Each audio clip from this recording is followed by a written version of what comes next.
ग्रामायण ग्रामायण घेऊ श्वास हा नवा, ग्रामायण ग्रामायण घेऊ ध्यास हा नवा, ग्रामायण ग्रामायण। विश्वविद्यालय के कुलपति doctor E Vayunandan sir, Shri Saraf sir, रागिट सर, प्रशांत जी तथा अन्य मान्यवर, आज के कार्यक्रम में हमें जिस महानुभाव का मार्गदर्शन प्राप्त होने जा रहा है उनका परिचय देने का जिम्मा मेरे तरफ आया है। मुझे लगता है कि गत कुछ सालों में मुक्त विद्यापीठ का नाम सुनने के पश्चात डॉक्टर वायुनंदन का नाम नहीं सुना हो ऐसी कोई व्यक्ति शिक्षा क्षेत्र में, पर्टिकुलरली उच्च शिक्षा क्षेत्र में नहीं हो सकती है। फिर भी आज के कार्यक्रम में सम्मिलित सभी लोगों को उनका विस्तृत परिचय हो, इसलिए मैं उनका परिचय कर रहा हूं।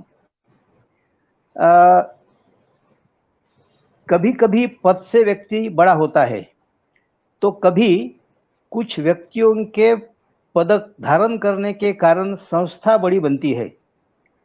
आज के हमारे मार्गदर्शक के रूप में उपस्थित डॉक्टर ई वायुनंदन सर ऐसे व्यक्तियों में से है जिनके कारण यशवंतराव चौहान महाराष्ट्र मुक्त विद्यापीठ जैसे संस्था का गौरव बढ़ा है। इस विश्वविद्यालय का नाम राज्य के ग्रामीण इलाके में, वैसे शहरी इलाकों में तो सभी जानते थे, लेकिन सर आने के पश्चात ग्रामीण इलाकों में कोने में पहचानने का श्रेय यदि किसी को देना है तो वह श्रेय डॉक्टर वायुनंदन सर को देना पड़ेगा। विश्वविद्यालय का कुलपति का पद संभालने के तुरंत बाद उन्होंने विश्वविद्यालय के उद्दिष्ट पूर्ति के लिए दुगने गति से प्रयास शुरू किए। आज पूरे महाराष्ट्र में 8 विभागों के 2000 से अधिक स्टडी सेंटर के माध्यम से उच्च शिक्षा के विविध पाठ्यक्रम पढ़ाए जा रहे हैं। यह विश्वविद्यालय सही मायने में दलित वंचित वर्ग तक पहुंचाने का काम डॉक्टर वायुनंदन सर ने किया है। अच्छे काम के लिए खुद होकर आगे आना, यानी खुद इनिशिएटिव लेना सर के स्वभाव में बिल्कुल इनग्रेन्ड है। विश्वविद्यालय के परिसर में काम करने वाले मजदूर, राज्य के किसानों के लिए उच्च शिक्षा के पाठ्यक्रम शुरू करना तथा कृषि के लिए उपयुक्त संशोधन कार्य को बढ़ावा देने के लिए आदरणीय वायुनंदन सर ने जो प्रयास किए हैं, मुझे लगता है कि उनकी बहुत सराहना करनी पड़ेगी। आदरणीय सर ने पब्लिक एडमिनिस्ट्रेशन में एमए किया है, एमफिल किया है, पीएचडी किया है, पीजी डिप्लोमा और सर्टिफिकेट भी किया है। सर ने 2017 तक, मुझे लगता है कि 1987 से 2017 मार्च तक इग्नू में अध्यापन तथा प्रशासन का कार्य किया है। 2017 से सर YCMOU में वाइस चांसलर के रूप में कार्यरत है। सर के मार्गदर्शन में 4 छात्रों ने पीएचडी का सफल अध्ययन किया है। राष्ट्रीय तथा अंतर्राष्ट्रीय रेपुट के जर्नल में डॉक्टर वायुनंदन सर द्वारा 16 से भी ज़्यादा रिसर्च पेपर तथा आर्टिकल्स प्रकाशित हुए हैं। उनके द्वारा 5 पुस्तकों का लेखन भी हुआ है। Administrative theory, governance, labour administration, public policy, ये उनके संशोधन के क्षेत्र है। विशेष रुचि सर इसी क्षेत्र में रखते हैं। उन्होंने ओपन डिस्टेंस लर्निंग का जो नेशनल सेंटर है वहाँ डायरेक्टर के रूप में काम किया है। वहाँ भी बहुत अच्छी प्रकार से सराहनीय काम सर ने किया है। पीएचडी प्रोग्राम के कोऑर्डिनेटर के रूप में भी सर ने काम किया है। I must add, he was co-organizing secretary of International Conference on Disaster Management, Cooperative Networking in South Asia Governance and Development, Issues and Strategies, and Workshop on Livelihood Options for Disaster Risk Reduction. He has been involved in training of civil servants organized by various state level authorities as well as national level authorities. He was investigator of National Disaster Management Authority. This was a project by IGNOU on capacity building for government officials and representatives of Panchayat Raj institutions and rural local bodies at district level. He was a member of project team of IGNOU and Ministry of Agriculture, Government of India on community awareness on disaster management. Sir ने मुझे लगता है कि मार्च 2017 में यशवंतराव चौहान महाराष्ट्र मुक्त विद्यापीठ का vice chancellor के रूप में पदभार संभाला। उसके बाद में हम सब ने जो अनुभव किया कि एखादी व्यक्ति इस उच्च शिक्षा क्षेत्र में खुद होके डाउन टू अर्थ यदि काम करती है तो उस संस्था का काम किस प्रकार से समाज के उपयोग में आता है, ये हमने नजदीक से अनुभव किया है। मुझे लगता है कि इतने बड़े पद पर रहने के बाद डाउन टू अर्थ काम करना और हर एक व्यक्ति के लिए काम करना, ये जरा बहुत आजकल के ज़माने में रेयर बात दिखती है। सर ने अपने व्यवहार से ये सभी बातें जो है वो परिणामकारक रूप से सिद्ध किए हैं। आज के तारीख में सभी, मैंने तो बहुत कुलगुरु देखे हैं, किसी के विषय में कुछ बोलना ठीक नहीं, रिएक्शन देना भी ठीक नहीं, लेकिन यशवंतराव चौहान महाराष्ट्र मुक्त विद्यापीठ का कोना कोना जिनसे परिचित है और जिनको परिचित है, ऐसे पहले कुलपति, ऐसे पहले कुलगुरु करके वहाँ सर के विषय में लोग बोलते हैं, सर्वसामान्य कर्मचारी बोलते हैं। ऐसे व्यक्ति यदि विश्वविद्यालय के कुलपति होते हैं तो किस प्रकार का कार्य उच्च शिक्षा क्षेत्र में हो सकता है, इसका अनुभव हमने किया है, कर रहे हैं। मुझे लगता है कि सर के विषय में इतना इंट्रोडक्शन जो है वो काफ़ी है। सर महाराष्ट्र में मुझे लगता है कि पहली बार आए हैं। वैसे he is from Andhra Pradesh, particularly Hyderabad. अच्छे परिवार से आए हैं, यानी संस्कारित परिवार से आए हैं, और जिस परिवार से उन्होंने संस्कार लिए, जिस प्रकार के संस्कार लिए हैं, उसी प्रकार के संस्कार अपने सभी छात्र छात्राओं को तथा अपने सहयोगियों को देने का उनका सतत प्रयास है। इंसान बहुत होते हैं, उच्च पद पर भी बहुत इंसान होते हैं, लेकिन इंसान यानी उच्च पद पर रहते हुए भी जमीन से जुड़ के रहने वाले इंसान जो है वो बहुत कम होते हैं। Vayunandan sir, he is one of them, and I must salute to his work. Sir, मुझे लगता है कि मैं आपके सामने आपकी ज़्यादा तारीफ नहीं कर सकता हूँ, लेकिन आपके व्यवहार से, आपके आचरण से, आपके टोटल अभी यानी आपका जो पूरा कार्यक्षेत्र है, उस कार्यक्षेत्र में आपके बर्ताव से लोगों ने आपको पहचाना है।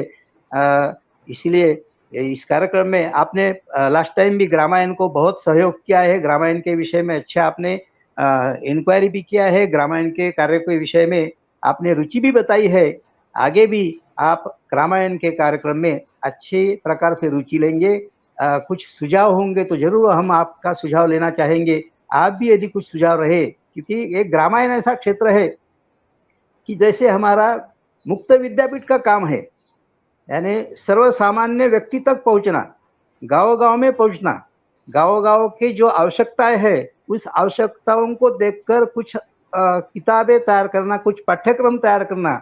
उसी प्रकार से ग्रामायण जो संस्था है, ग्रामायण संस्था ग्रामीण भागों में जो कलाकार है, उन कलाकारों की कलाओं की कदर करने वाली और उनको प्रोत्साहित करने वाली ये संस्था है। इस संस्था से जुड़ने के लिए आपका मैं बहुत बहुत धन्यवाद देता हूं और इस कार्यक्रम में आपका बहुत दिल से स्वागत करता हूं। धन्यवाद।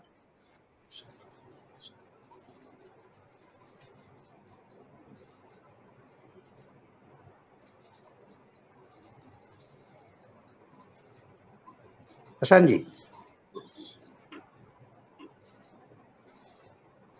हेलो।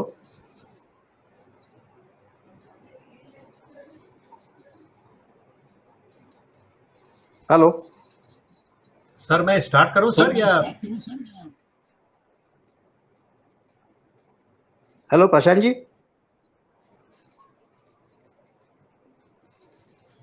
हेलो। हेलो सर, आप स्टार्ट कर सकते हैं। हेलो सर, हाँ, ठीक है, मैं स्टार्ट करूँ। पहले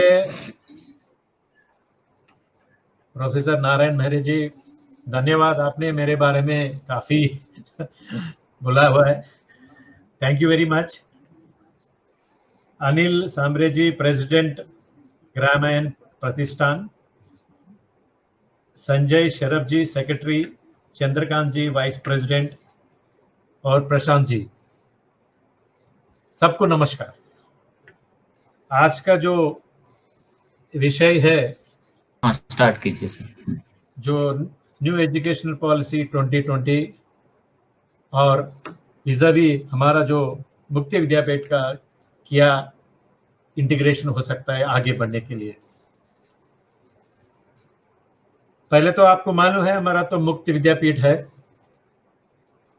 और मुक्ति विद्यापीठ के विषय है, जब हमारा founder vice chancellor professor Ram Takwale ji जब फाउंडर वाइस चांसलर थे, बाद में वो Indira Gandhi national open university vice chancellor भी बने थे।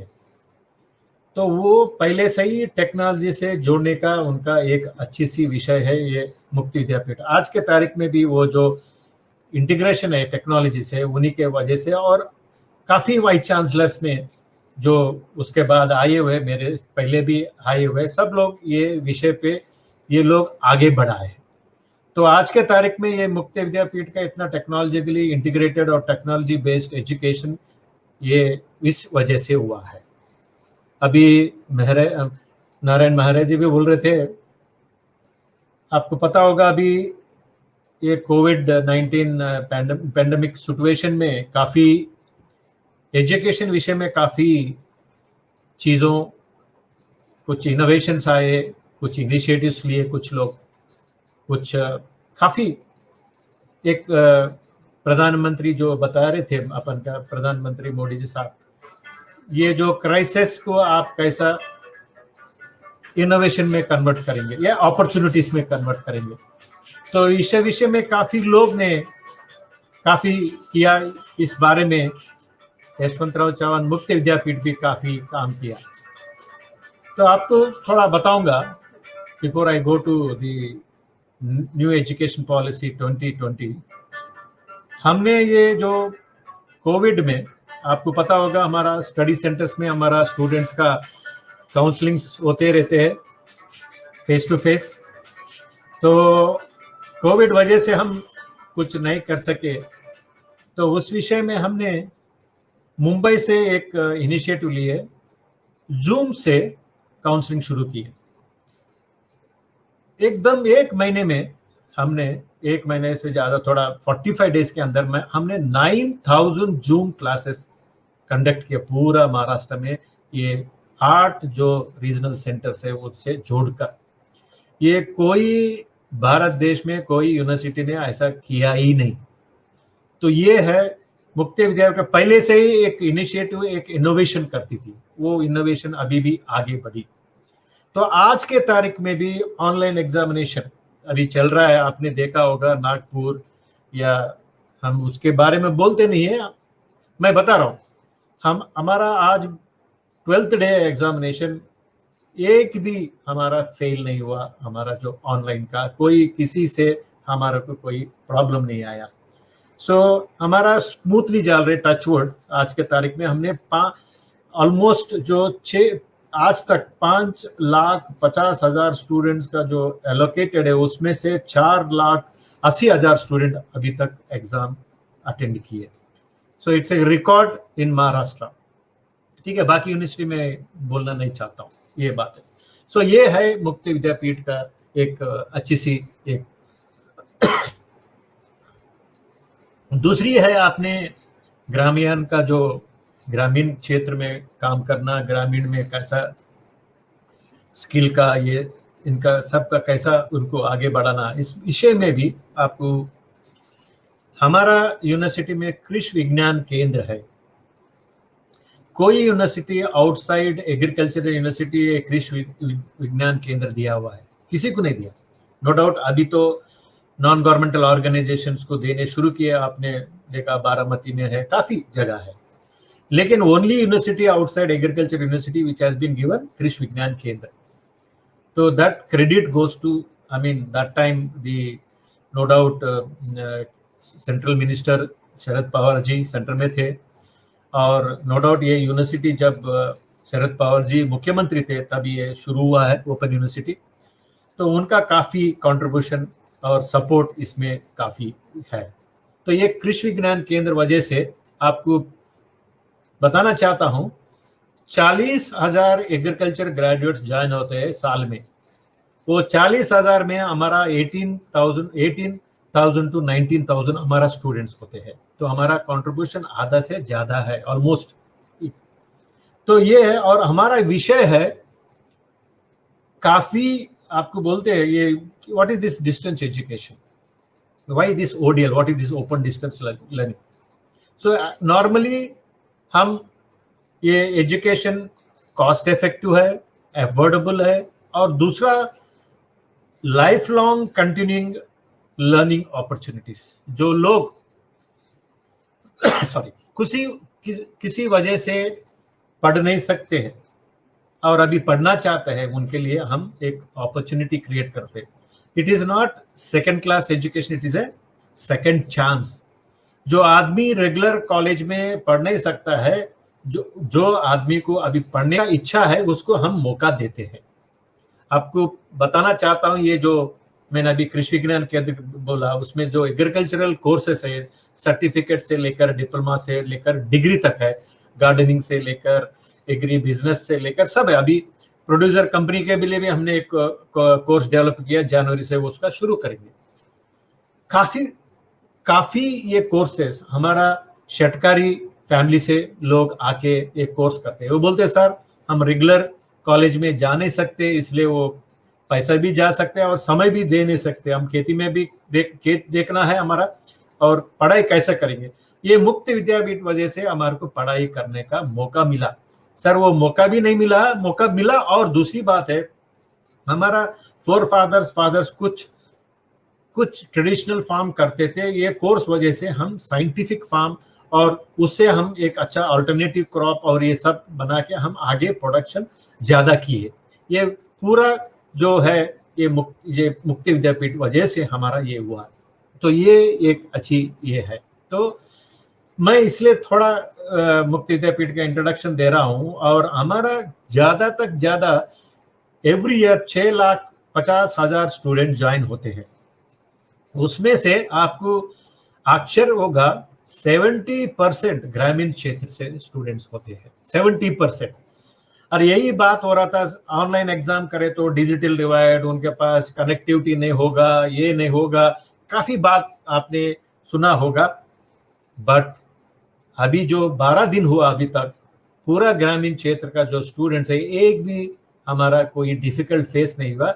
और मैं प्राउड से बोलता हूँ, हमारा ग्रामीण क्षेत्र स्टूडेंट्स टेक्नोलॉजी से बहुत पहले ही कनेक्टेड है। जो बात करते सिटी वाले बहुत कनेक्टेड है और ग्रामीण क्षेत्र वाला इतना कनेक्टेड है, वो गलत है। हमारा जो ये है, जो मिथ है डिजिटल डिवाइड, वो ये मुक्त विद्यापीठ के जो छात्र है, स्टूडेंट्स है, उसने तोड़ दिया है अभी 12 दिन में। सो ये हमारा जो मोटो है, ज्ञान गंगा गरोबरी, reaching the unreached, education at your door steps. तो ये सब हमारा जो मुक्ति विद्यापीठों का पूरा भारत देश में, इंदिरा गांधी नेशनल ओपन, इसलिए के गुजरात में या कर्नाटका, आंध्रा, सब इसका एक लक्ष्य है। और हमने काफी ग्रॉस एनरोलमेंट रेशियो बढ़ाया, और लोग को कुछ वजह से पढ़ नहीं सकते थे, उनको हमने जोड़ा और पढ़ाई किया। तो ये मुक्त विद्यापीठ के वजह से काफी लोगों का एक अपॉर्चुनिटी मिला। अभी भी मैं एक स्टूडेंट का फोन आया, मेरा पीएचडी स्टूडेंट था, वो एक्चुअली एयरफोर्स में था, सार्जेंट था। वो बाहर आने के बाद में एमए पढ़ा, उसके बाद पीएचडी किया, आज सेंट्रल यूनिवर्सिटी ऑफ हरियाणा में एसोसिएट प्रोफेसर है। तो जब ओपन यूनिवर्सिटी नहीं है तो उनको मौका ही नहीं मिलता था। तो ये एक तो मेरा एक मुक्ति विद्यापीठों का मैं ये बता रहा हूँ। Coming to the new education policy 2020, no doubt one of the revolutionary report है ये। काफी लोगों को जोड़ना, कल्चरली मदर टंग का भी जोड़ना पहली बार, और काफी प्राइमरी एजुकेशन से लेकर सेकेंडरी हायर एजुकेशन और ये सब एक अच्छी, बट एक इंटरेस्टिंग पार्ट है, मैं अभी बताता हूं। ओडीएल को, ओपन डिस्टेंस लर्निंग, पहले से आपको एक रिपोर्ट में होता था अलग चैप्टर, लेकिन अभी जो नया आई है उसमें कोई एक अलग चैप्टर नहीं था। फिर भी मैं अभी बताता हूं। पहले जो कमीशन था, फर्स्ट कमीशन, कोठारी कमीशन 1964-66, उसमें एक होता था part time education and correspondent courses. तो उसी पे वो कमीशन रिपोर्ट था। कुछ लोग करना चाहते हैं पार्ट टाइम, तो इनको ये मौका देना है पार्ट टाइम करके। ये जो एक्सटर्नल एग्जाम होते थे, अभी भी याद है, मैं पीएचडी करता था, बॉम्बे से लगभग 25,000 स्टूडेंट एक्सटर्नल एग्जाम लिखने के लिए उस्मान यूनिवर्सिटी का आते थे। 10 दिन वहाँ ठहर के वो एग्जाम लिखते थे। वो बोलते थे एक्सटर्नल, प्राइवेट भी बोलते थे।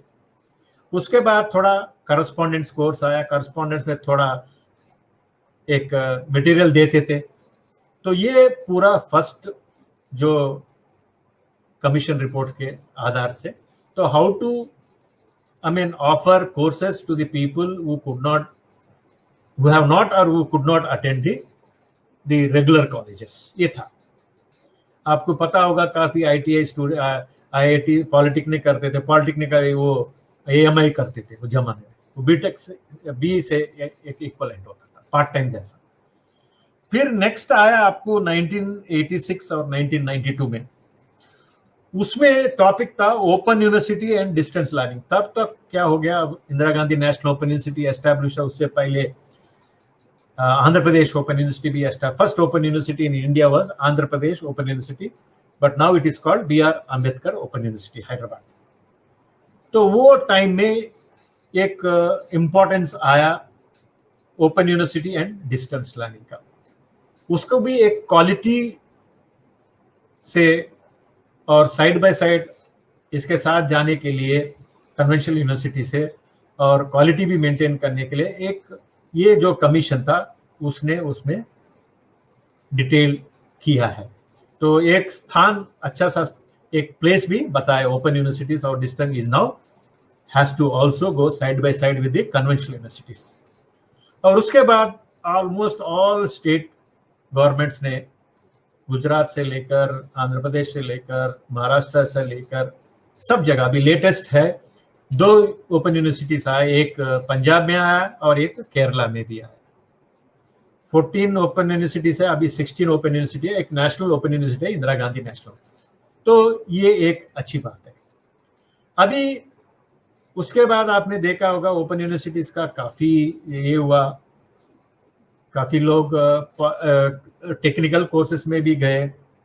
बाद में काफी डिस्कशन हुआ, अरे डिस्टेंस लर्निंग में पीएचडी कैसा कर सकते हैं और टेक्निकल कोर्स कैसा रन कर सकते हैं। तो उसमें काफी ये हुआ और बाद में एक रेगुलेशन भी आया, ओडीएल रेगुलेशन 2016। उसमें बताया नहीं टेक्निकल कोर्सेस और hands on training courses open university कर नहीं सकता है, खाली humanities, social sciences, some science courses, but not technical courses. तो उसमें अभी भी चर्चा चल रहा है, बाद में बात करेंगे। तो कमिंग टू दी 19 जो न्यू एजुकेशन पॉलिसी 2020, इसमें नो डाउट पूरा एक रेवोल्यूशनरी रिपोर्ट है। 12 क्लास नहीं है, 11 है, और जो अर्ली चाइल्ड है अलग है, उसका जो स्टूडेंट को उसको पूरा एनवायरनमेंट से जोड़कर पढ़ाई करना है, and it should not be exam based. फिर वो सब आपने देखा होगा उसमें रिपोर्ट में 65 पेजेस में वो पूरा लिखा हुआ है। और पूरा उसके बाद डिग्री फर्स्ट ईयर है, तो ये मॉड्यूलर अप्रोच विच हमारा ओपन यूनिवर्सिटी पहले भी है। अभी आपको हमारा एग्रीकल्चर कोर्सेस है, वो ये मॉड्यूलर अप्रोच है। सर्टिफिकेट उसके बाद डिप्लोमा, उसके बाद आप डिग्री। तो एग्जिट और एंट्री पॉइंट है। आप सर्टिफिकेट करके एग्जिट हो सकते हैं, फिर बाद में आप एंट्री होकर डिप्लोमा कर सकते हैं, फिर डिप्लोमा करके एग्जिट हो सकते हैं, फिर डिप्लोमा होने के बाद फिर आप डिग्री भी कर सकते हैं। ये मॉड्यूलर अप्रोच है। तो अर्लियर क्या होता था, ये ओपन यूनिवर्सिटी काफी लोग ये अडॉप्ट किए मॉड्यूलर। इसमें पहला मुक्त विद्यापीठ ने अडॉप्ट किया, महाराष्ट्र मुक्त विद्यापीठ। तो उससे क्या होता, स्टूडेंट को कोई प्रॉब्लम, अभी देखो पहले क्या होता था, बीए बीएससी कुछ डिग्री आप पहले साल पढ़ा और चले गया, आपका डिग्री का कुछ नहीं होता है। लेकिन अभी क्या है, मॉड्यूलर में आप पहले ईयर किए तो एक सर्टिफिकेट मिलता है, सेकंड ईयर करे तो आपको डिप्लोमा मिलता है, थर्ड ईयर के तो डिग्री मिलता है, और फोर्थ ईयर के तो आपको ऑनर्स मिलता है। उसके बाद बाकी वो लोग काफी आई थिंक मैं 4 दिन एक हफ्ते पहले भी प्रधानमंत्री नरेंद्र मोदी जी बोल रहे, this new education policy 20 should be based on technological based education and skill based education. Skilling is more important. तो ये बात हो, लेकिन अनफॉर्चुनेटली ये जो एनपीए 2020 में उतना ज्यादा अलग से नहीं बात किया, लेकिन जोड़ा है। अभी कोविड सॉरी कोविड-19 पेंडेमिक ने आपको बताया होगा, जो काफी क्राइसिस चल रहा था ओपन डिस्टेंस लर्निंग का 5 साल। कोई बोलता टेक्निकल नहीं कर सकते, कोई बोलता स्किल नहीं कर सकते, ये कर नहीं सकते आप इतना। पहले कोई एक नियम नहीं ठीक था, तो अभी तो ये लेके आ गया रेगुलेशन। अभी नया और एक रेगुलेशन आया, ODL and online education regulations. अभी क्या हुआ, ये कोविड-19 वजह से अभी कोई कॉलेज जा नहीं सकता है, कॉलेज बंद हो गया, because you have to maintain social distance because of the Covid. So even the conventional universities started teaching through distance. So that is the one of the important thing which brought the ODL अभी और main platform में लेके आए। तो अभी online exam भी हो रहा है, कोई डिस्टेंस से ही हो रहा है, घर पे बैठे आराम से मोबाइल से कर रहे हैं, नहीं तो लैपटॉप से या आपका कंप्यूटर से करें। तो ये पेंडेमिक ने तो ओडीएल को और ऑनलाइन ये जो एजुकेशन को आगे बढ़ाया। तो उससे क्या हुआ, the importance of ODL and online has increased. Even though there is nothing written about ODL, but every line of NPA 2020 talks about that any higher educational institutions should also be prepared with this kind of mode. आप खाली conventional mode पे नहीं जाएंगे, आप online भी होना चाहिए, ODL भी होना चाहिए और conventional. So that is what is the importance which has been emphasized in this NPA 2020 about ODL, even not having any topic on ODL. तो ये एक अच्छी बात है। उससे एक अच्छा अभी हमारे को नया सितंबर 4 को हमारे को नया एक रेगुलेशन आया। पहले ओडीएल रेगुलेशंस होते थे, अभी ओडीएल एंड ऑनलाइन रेगुलेशन जोड़ के आया है। तो उनका कहना है ओडीएल जो ओपन यूनिवर्सिटीज है उनको ऑलरेडी ऑनलाइन का पूरा है, बिकॉज ओडीएल ऑनलाइन का 4 ये होते हैं विंडोज। एक विंडो होता है नॉर्मल आपका मटेरियल, एक का रिकॉर्डिंग, एक का इंटरैक्शन, और लास्ट विंडो होता है इवैल्यूएशन। वो सब ऑलमोस्ट ओडीएल वाले ओपन यूनिवर्सिटी वाले के पास होते हैं, because our we have a materials, we have audio video recording, we have I mean आपका जो इंटरैक्टिव मोड। अभी हमारा काउंसलिंग होता है, कभी कभी हमारे को आपको पता होगा हमारे को एक ये फैसिलिटी होता था इसरो से, स्पेक्ट्रम दिया हुआ है हमारा स्टडी सेंटर्स को, हम नासिक से ऑनलाइन टेलीकॉन्फ्रेंसिंग कर सकते थे, और ये 2 way video and 2 way audio. So ये सब ऑलमोस्ट है। तो open universities are they can be immediately converted all their courses into online. वो अलग बात है, ऑनलाइन का कुछ लोग लाइक नहीं कर सकते, कुछ लोग ठीक है, वो अलग बात है। तो ये आया है और ये न्यू एजुकेशन पॉलिसी में ये जोड़ा हुआ है। So in spite there is no separate chapter, but every line speaks about this mode. So that is what is the advantage of the open universities. Then coming to the other important thing which we have to understand, अभी ग्रामीण क्षेत्र का में students को कैसा जोड़ना है, not only normal education like BA और थोड़ा स्किल, इसमें काफी अभी महाराष्ट्र में एक एडवांटेज है. 176 एग्रीकल्चर कॉलेजेस है, private colleges, apart from the universities. Compare to suppose I come from Telangana में एक ही यूनिवर्सिटी कॉलेज है और आंध्र प्रदेश में 2 है बस प्राइवेट कॉलेज. अभी वो लोग दे रहे 2.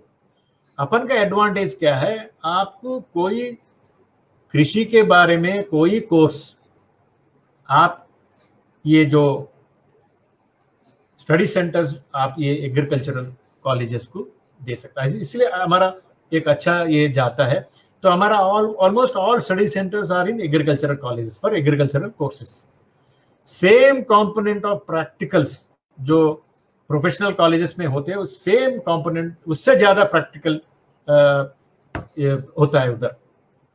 तो ऐसा अपन एडवांटेज लेते हैं. लेकिन द माइंडसेट जो रेगुलेटर्स है, अभी एग्रीकल्चर के लिए Indian council of agricultural research है और नॉर्मल कोर्सेज के लिए इधर ये जो यूजीसी है, और टेक्निकल और प्रोफेशनल कोर्स के लिए ऑल इंडिया वो टेक्निकल है, और वो टीचिंग के एजुकेशन के लिए वो नेशनल टीचर्स एजुकेशन वो है. प्रॉब्लम क्या है, उनका माइंडसेट जो है उनका जोड़ना और इंक्लूसिव एजुकेशन नहीं होता. उनका कहा ऑलवेज अरे ये ओपन यूनिवर्सिटी है, ये नहीं कर सकती, और वो यूनिवर्सिटी ये नहीं कर सकती, वो यूनिवर्सिटी ये नहीं कर सकती. जो अभी चेंज हुआ, आपने बाजू बांग्लादेश ओपन यूनिवर्सिटी है, इधर पाकिस्तान ओपन यूनिवर्सिटी है, वो ओपन यूनिवर्सिटीज अपन को देख के आए हैं. आज के तारीख में बांग्लादेश ओपन यूनिवर्सिटी में जो कृषि का जो कोर्सेस अपन को देख के वो लोग इंट्रोड्यूस किया, वो लोग पीएचडी तक है उनका. और ऐसे ही आपका जो पाकिस्तान है उसका भी टेक्निकल कोर्सेस भी ओपन यूनिवर्सिटी में चलता है.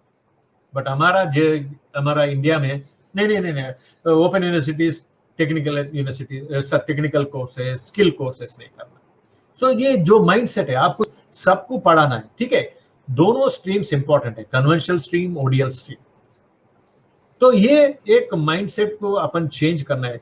देखो एनपी जो न्यू एजुकेशन पॉलिसी, वो माइंडसेट को चेंज करने का वो रिपोर्ट है. लेकिन जब एक्शन आएगा, सही एक्शन रखना वो जरूरी होता है, खाली रिपोर्ट होने से नहीं होता है.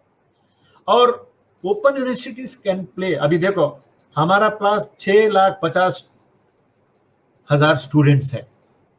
यू कैन नॉट इमेजिन दूसरा यूनिवर्सिटी में ऐसा हो सकता है. ठीक है, बॉम्बे अलग है, पुणे अलग है, उनके पास बहुत एफिलिएटेड कॉलेज है, वो अलग बात है. अभी भी वो बोल रहे हम मेंटेन नहीं कर सकते, उसको ऑटोनोमस कॉलेज डिक्लेयर करो. कुछ लोग ऑटोनोमस कॉलेज लेने के लिए कुछ भी, वो अलग बात है. तो आप जो अभी एक एग्जांपल देता हूं आपको, पॉलिटेक्निक है, आईटीआई है, तो उनका जो इंफ्रास्ट्रक्चर है सैटरडे संडे या हॉलिडेज में या इवनिंग, तो मुक्त विद्यापीठ से आप कुछ टेक्निकल कोर्सेस उनसे मिलकर वो स्टडी सेंटर बना के आप रन कर सकते हैं. उससे क्या होता है, आपका टेक्निकल मैन पावर भी बढ़ेगा, स्किल मैन पावर भी बढ़ेगा. बट अनफॉर्चुनेटली जो माइंडसेट है एआईसीटी, वो नहीं आप अरे इतना बड़ा इंफ्रास्ट्रक्चर है, महाराष्ट्र है one of the best polytechnic colleges, और पॉलिटेक्निक में इतना रिफॉर्म्स हुआ, कोई भारत देश में पॉलिटेक्निक कॉलेजेस का इतना अच्छा रिफॉर्म, वो इतना फॉरवर्ड है, फॉरवर्ड लुकिंग है पॉलिटेक्निक कॉलेज. और इक्वली आईटीआई, बाकी स्टेट में इंजीनियरिंग कॉलेज इतना स्टार्ट हो गए, आईटीआई और पॉलिटेक्निक को मार दी. लेकिन महाराष्ट्र में एक कम स्टेट में एक स्टेट है, आईटीआई भी स्ट्रांग है और ये जो पॉलिटेक्निक भी बहुत स्ट्रांग है. तो इसका इंफ्रास्ट्रक्चर हम पहले यूज करके टेक्निकल कोर्स ऑफर करते थे.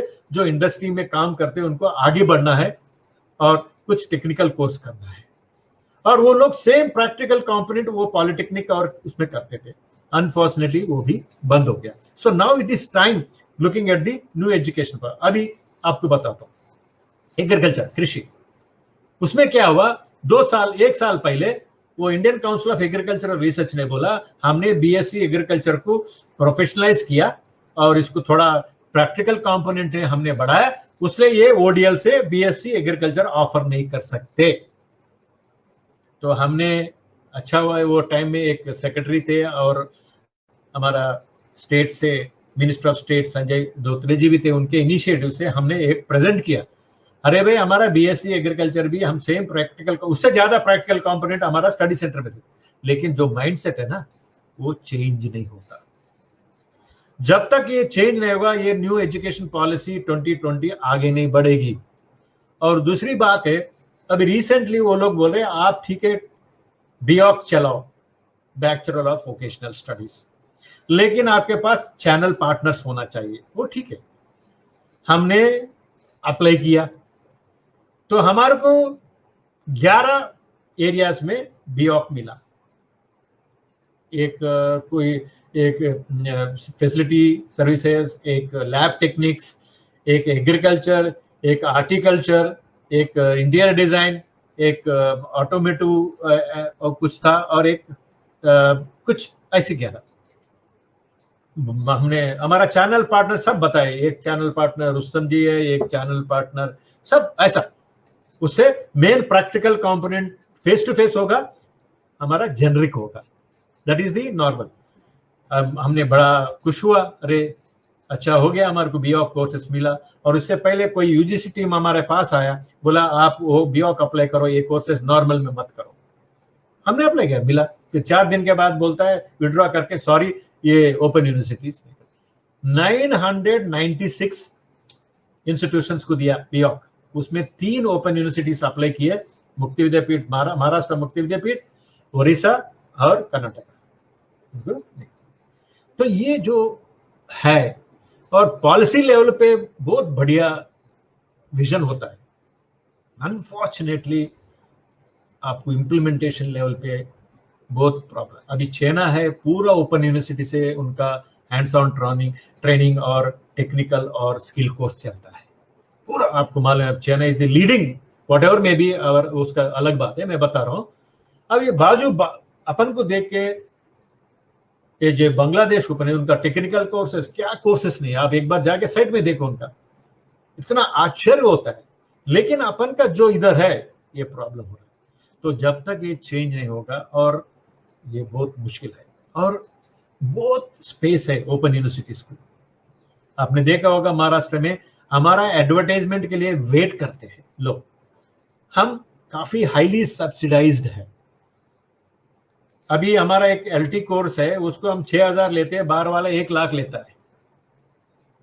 मैं और उससे साथ हम कोर्स मटेरियल देते हैं, वो बात नहीं है ऐसी उनको। सो ये सब ध्यान ये करना है, और स्पेशली अपन ग्रामीण से इंटीग्रेट करना। हमने एक छोटा एक पायलट लिया था, हमने एक ट्राइबल विलेज पंचायत पर गए थे, उनका एक अडॉप्ट किया हम 8 विलेजेस। तो हमने देखा वहां प्राइमरी स्कूल था, टीचर्स बहुत अच्छा क्वालिफाइड थे। तो हमने समझा अरे पंचायत, विलेज पंचायत से जोड़कर एक स्टडी सेंटर स्टार्ट करेंगे। लोकल लेवल पे बच्चों को दूर जाना बहुत मुश्किल है, और घर वहां बैठ के वो कुछ काम नहीं करते, और तो व्हाई नॉट स्टार्ट छोटा छोटा। हमने कंप्यूटर कोर्सेस और agriculture courses on pilot basis, और ये विलेज पंचायत से जोड़कर हमने स्टार्ट किया एक ट्राइबल विलेज में। हमने बोला ऐसे ही अपन आगे विलेज पंचायत से जोड़कर स्टडी सेंटर भी स्टार्ट कर, और लोकल जो पॉपुलेशन है उनको कुछ तो कुछ, बिकॉज दूर जाना और पैसे खर्च करना आपको मालूम है बहुत मुश्किल है ग्रामीण क्षेत्र में, पर किसी। तो ये एक हमने कोशिश किया लास्ट ईयर, वो चल रहा है। और दूसरी है, अभी इसमें लिखा ओडीएल रेगुलेशन में only senior colleges should be given as study centres. अभी में हमारे को आता है अरे सर हमारा जूनियर कॉलेज है, क्वालिफाइड टीचर्स है, लेकिन बच्चों को पढ़ने के लिए डिग्री कॉलेज 200 किलोमीटर है, और खास तक गर्ल्स स्टूडेंट्स को पेरेंट्स भेजते नहीं है। तो सर ये स्टडी सेंटर दे दो आप, बहुत अच्छा होगा हमारे। तो हम क्या करना है, रेगुलेशन में सीनियर कॉलेज बोलता है, लेकिन इधर लेकिन हम क्या करते हैं, special case and looking at the all the हम देते हैं। अभी नागपुर से भी काफी डिमांड आता है, इधर से इधर। सो ये सब, ये जो एजुकेशन है अपन देने के लिए रहना है। कितना आप जोड़ सकते हैं लोग को, एजुकेशन वो जो वेपन है, उससे आदमी का पूरा विकास होता है और उसके लिए देश का विकास होता है। तो उसके लिए आप नहीं, अभी क्या होता है, वो रेगुलेटर्स का काम, ये मत करो, वो मत करो, ये मत करो, तो ये एक बड़ा प्रॉब्लम है। सो अभी 2 दिन पहले एक अच्छी बात आई है हमारे पास, जो महाराष्ट्र स्किल काउंसिल के पास 100 सर्टिफिकेट कुछ डिप्लोमा कोर्सेस है। वो बोल रहे सर हम YCM से जोड़कर पूरा ग्रामीण क्षेत्र में ये बढ़ाएंगे। हम बोला हम रेडी है। तो अभी बात हो रहा है, तो हमारे कोई प्रॉब्लम है महाराष्ट्र में UGC का प्रॉब्लम नहीं होगा या ना उधर का प्रॉब्लम नहीं होगा। तो जब महाराष्ट्र स्किल काउंसिल रिकॉग्नाइज करके हमारे को दिए, तो हम बड़े खुशी से हम ग्रामीण क्षेत्र में इसका स्किल सेंटर स्टार्ट करके ये स्किलिंग करने का हमारे को एक अभी डिस्कशन हो रहा है। तो एक अच्छी बात है। देखो ओपन यूनिवर्सिटी में काफी स्पेस है। आपको मैं एक छोटा उदाहरण बताता हूँ, आप हो सकता है ये, अभी हमने नासिक जेल गए थे, तो ऐसे जेलर ने इनवाइट किया, सर थोड़ा क्या कर सकते हैं, अभी ये जेलर्स में कुछ लोग काम करते हैं, उसको सर्टिफिकेशन होगा क्या? ठीक है, हमने गया। पहले जो गया था वहां एक बेकरी बना रहे थे जेल इनमेट्स, एक 20 लोग थे। तो जेलर बताए सर ये लोग काफी साल से काम कर रहे हैं और ऑर्डर्स आते हैं, हमारे को काफी पैसे भी मिलता है, लेकिन जब ये लोगों का जेल टर्म हो जाएगा, बाहर गए, तो ये जो एक्सपीरियंस है इनका सर्टिफिकेशन कौन दे सकता है? सर हम बोले हम देंगे, सर्टिफाइड इन बेकरी प्रोसेस। सो आदमी जो जाएगा बाहर, कुछ तो बेकरी खुद शुरू करेगा या किसी में काम करेगा। फिर आगे गए तो एक पूरा केमिकल यूनिट था, बर्तन का साबुन बना रहे, कुछ सब विषय, साबुन, ये अगरबत्ती सब बना रहे, उनका भी एक सर्टिफिकेशन हो जाता है। फिर आगे गए, उनका 24 आवर्स किचन रन होता है, इतना लोग के लिए उनका खुद का जेल इनमेट्स खाना बनाते हैं और उनको भी कुछ सर्टिफिकेट दे। 100 लोग 200 लोग काम करते हैं शिफ्ट्स में। फिर आगे गए, मूर्तियां बना रहे, कोई गणेश का मूर्तियां बना रहा है, तो उसमें भी एक 10 लोग हैं, उसका भी सर्टिफिकेशन कर सकते हैं। और दूसरा जगह गए, पूरा वुड का है, कारपेंटिंग, अरे इतना बड़ा वर्कशॉप है उनका, बेड्स, गेट, सब, अलमारा, और वो भी बहुत बड़ा है, उसमें भी 100 लोग काम कर रहे हैं। फिर आगे गए तो हमने देखा पूरा आयरन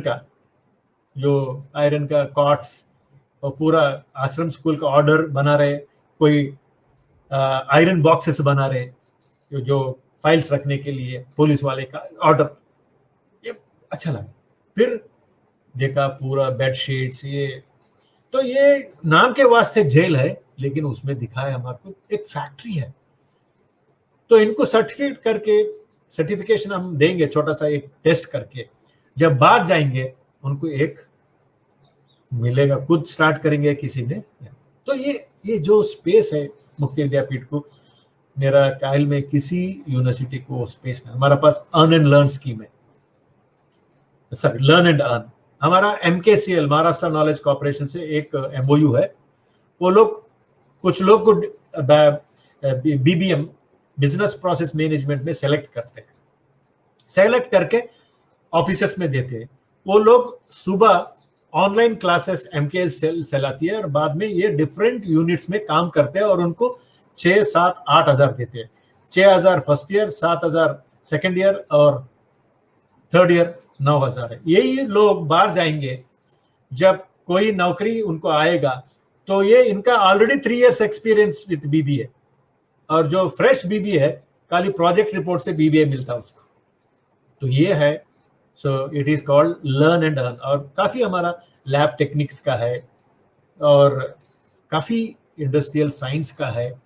तो ये एक अभी क्या हुआ, अभी मैं एक बार अमरावती गया, तो अमरावती यूनिवर्सिटी का प्रो वाइस चांसलर बोलते हैं सर आजकल लोग ज्वाइन नहीं हो रहे यूनिवर्सिटी, वो बोलते हैं हम मुक्ति विद्यापीठ में ज्वाइन नहीं, कहीं को टाइम वेस्ट करना रोज कॉलेज आके, अपन यही समय में कुछ नौकरी करेंगे और साथ ही साथ मुक्ति विद्यापीठ का करेंगे, तो एक डिग्री आएगा, एक एक्सपीरियंस आएगा।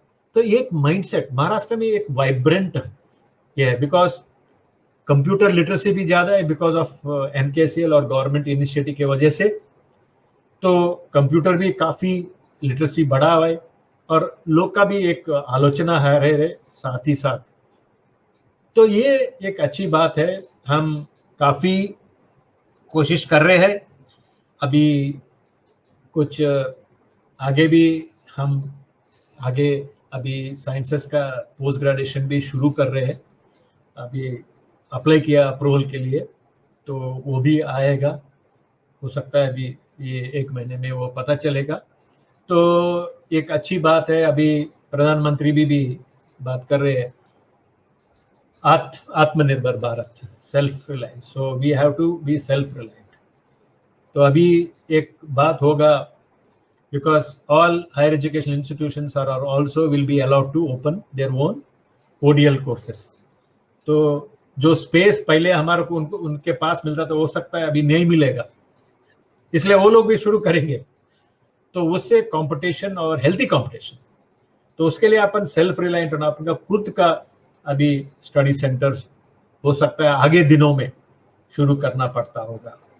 और एक अच्छी बात है, कोविड-19 वजह से हमारा जो सेशंस स्टडी सेंटर में हो सकते थे पहले होते थे, अभी एक सेंट्रल लेवल पे भी अपन जूम से कुछ इंपॉर्टेंट टॉपिक्स सब स्टूडेंट्स को कुछ स्पेसिफाइड शेड्यूल पे अपन डिलीवर कर सकते हैं, और वो कभी भी घर पे बैठ के कभी भी सुन सकता है, कॉलेज आने का या स्टडी सेंटर आने का, और दूसरा रिकॉर्ड भी होगा उसका। सपोज वो कुछ वजह से वो सुन नहीं सकता है, वो आगे भी सुन सकता है वो रिकॉर्डेड वाला। तो वो कोशिश भी हम कर रहे हैं, एक कोविड वजह से हमारे को ये क्राइसिस को अपन ने अपॉर्चुनिटीज को कन्वर्ट किया, तो हमने उसके लिए हमने एक लर्निंग मैनेजमेंट सिस्टम यूनिवर्सिटी में क्रिएट किया। आज संडे था, मैं बोला घर से करूंगा, नहीं तो उसी से करता था। आपको अच्छा वो स्टूडियो बड़ा अच्छा दिखता, नो डाउट पहले से हमारे को एक स्टूडियो है, वो अलग बात है, ऑडियो वीडियो तो हम तो पहले से ही बना है, वेब रेडियो भी है हमारे को, और इसरो का अभी वो भी है, बैंडविड्थ भी है। तो ये सब लेके अपन ग्रामीण क्षेत्र में आपसे जोड़कर, ग्रामीण प्रतिष्ठान से जोड़कर अपन एक बार बैठ के अपन कैसे आगे बढ़ सकते हैं, तो वो अच्छा होगा। आपको भी आपका जो एक्सपर्टीज हमारे से शेयर करे, तो ये जो दोनों वैल्यू ऐड कर सकते हैं और आगे भी बढ़ सकते हैं। तो ये है मेरा जो आज का, सो नो डाउट हम 30 साल अभी खत्म किए, और आज के दिन में ये जो ऑनलाइन एग्जामिनेशन है बढ़ेगा हमारे को, तो पूरा महाराष्ट्र में अच्छा सा हमारा मीडिया भी हमारे को अप्रिशिएट किया, मंत्रालय में भी अप्रिशिएशन आया, चांसलर ऑफिस से ही अप्रिशिएशन आया, और स्टूडेंट्स में भी वो बोला बहुत इजी है सर, हमने डर गए थे पहले, तो ये बहुत ये हुआ। तो यही बात है। तो मैं जो मेरा मुक्ति विद्यापीठ का जो अनुभव है, जो मैं Indira Gandhi national open university से, उससे पहले थोड़ा आंध्र प्रदेश ओपन यूनिवर्सिटी भी जोड़ा हुआ हूँ, और ये दोनों ये मुक्ति विद्यापीठ का 2 लेजेंड्स 3 लोग थे वो टाइम में। एक प्रोफेसर जी राम रेड्डी लेट, वो जो Andhra Pradesh open university start किया, उसके बाद Indira Gandhi national open university founding vice chancellor थे, उसके बाद वो कॉमनवेल्थ ऑफ लर्निंग गए थे, वहाँ भी वाइस प्रेसिडेंट थे, उसके बाद चेयरमैन UGC, और उसका दूसरा लेजेंड है प्रोफेसर राम तकवाले, अभी भी है वो 2 terms Pune university vice chancellor थे। उसके बाद ये जो महाराष्ट्र मुक्ति विद्यापीठ का फाउंडिंग वाइस चांसलर थे, उसके बाद वो Indira Gandhi national open university vice chancellor थे, और उसके बाद वो NAC चेयरमैन थे। और तीसरा था प्रोफेसर कुलंदई स्वामी, वो अन्ना टेक्नोलॉजिकल यूनिवर्सिटी का 10 इयर्स वाइस चांसलर थे। उसके बाद वो Indira Gandhi national open university vice chancellor थे। ये तीनों का एक आपका तीनों का बैकग्राउंड है, तो एक सोशल साइंस है, एक public administration professor, Ram Takwale जी फिजिक्स प्रोफेसर, और ये प्रोफेसर कुलंदे स्वामी इंजीनियरिंग। उनका एक पेटेंट, वो जमाने में उनका पेटेंट्स वो जब होता था सिविल इंजीनियरिंग, हाइड्रोलॉजी का काफी। और ये तीनों लोग different backgrounds, they are the people who are the pillars of this open university system in India. Unfortunately आज के तारीख में लोग को आइडिया नहीं है, वो लोग पिलर्स थे। अभी मैं कॉमनवेल्थ ऑफ लर्निंग बता रहा हूँ। कॉमनवेल्थ ऑफ लर्निंग क्या है? एक अम्ब्रेला है open universities in Commonwealth countries, और एक विषय है मुक्त विद्यापीठ को 2 बार इंस्टीट्यूशनल एक्सेलेंस अवार्ड 2002 और 2019 कोई ओपन यूनिवर्सिटी कॉमनवेल्थ कंट्री में मिला ही नहीं। और खास तक ये जो इंस्टीट्यूशनल एक्सेलेंस अवार्ड इंडिया में किसी को नहीं मिला, जो यूनिवर्सिटी में आया इंदिरा गांधी ने उसको भी नहीं मिला। तो ये है मुक्त विद्यापीठ का। तो ये मैं बताना चाह रहा हूं, और आगे भी ग्रामीण से मिलकर हम आगे कैसा ग्रामीण क्षेत्र में और कैसा बढ़ा सकते हैं। और ये जो स्किल, महाराष्ट्र स्किल काउंसिल भी हमारे से बात हो रहा है, उसको कैसा ग्रामीण क्षेत्र से जोड़कर ग्रामीण के बच्चों को कैसा अपन स्किल करके ये जो आत्मनिर्भर भारत को आगे बढ़ाएंगे। तो ये है मेरा एक छोटा सा जो मुक्त विद्यापीठ का जो अपन ये जो नया एजुकेशन पॉलिसी और पहले हमारा जो हिस्ट्री मैंने बताया। तो मेरे को ये मौका देने के लिए ग्रामीण प्रतिष्ठान को मेरा थैंक्स, अभिनंदन, थैंक्स वेरी मच। और ये जो कोविड सिचुएशन है, 3 चीज़ों अपन अभी भी पालन करना है। एक तो सोशल डिस्टेंस, दूसरा मास्क पहना जब आप, और तीसरा रेगुलरली वॉशिंग योर हैंड्स। इसके साथ मेरे को ये मौका फिर और एक बार मैं thanks to the organisers of this Iranian Pakistan for giving me a space, or any questions related I'll be happy to answer it. Jai Hind, Jai Maharashtra. Thank you, sir.